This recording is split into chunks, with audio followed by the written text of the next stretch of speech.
হে বাংলাদেশের মুসলমান, তাগুত জারজ হিন্দুরা এবং বৌদ্ধরা যেভাবে আমাদের দিকে নির্যাতনের মাধ্যমে দিয়ে আসছে এবং যেভাবে আমরা তাদের সংস্কৃতির সাথে মিশে যাচ্ছি।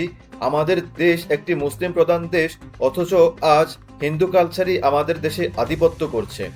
যেমন হিন্দি সিরিয়াল, বলিউড সিনেমা, নাচ গান, তরুণদের জীবনধারায় এসবই ইসলামের জায়গা দখল করেছে। হিন্দু কালচারে হারিয়ে যাচ্ছে মুসলিম সমাজ।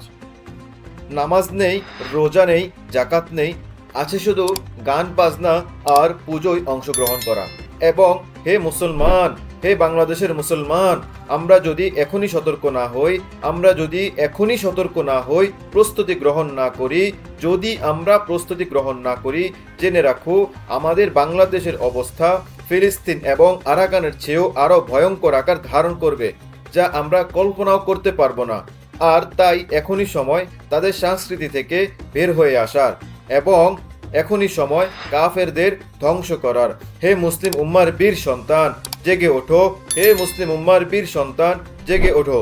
আরে তুমি তো সেই সৈনিক, তুমি তো তোমার রবের সৈনিক, তুমি তো হজরত মুহাম্মদ সাল্লাল্লাহু আলাইহি ওয়াসাল্লামের সৈনিক।